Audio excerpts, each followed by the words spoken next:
دوست ہمارے زندگی کا مقصد کیا ہے کہ ہم اپنی زندگی کو درست بنائیں، شریعت نافذ کریں، قانون،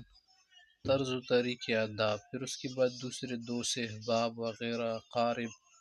رشتہ دار، گو قوم. لیکن ہم میں سے ہر شخص چاہے جو بھی ہو، کسی بھی ذات اور قوم زبان سے ہو، سب نے مقصد زندگی کیا بنائے، ذاتی آسائش حاصل ہو، اس کے لیے ہم مرے جا رہے ہیں. جو کچھ بھی کرتے جا رہے بس کر رہے، اور ذاتی آسائش، ذاتی کامیابی، ذاتی ٹاٹ باٹ، ذاتی ترقی، ذاتی معیار حاصل کرنا، جاہ اور باہ حاصل کرنے کے لیے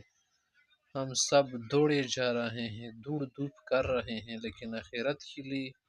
اصلاح کے لیے اتنی کوشش نہیں ہے. جبکہ یہ زندگی مختصر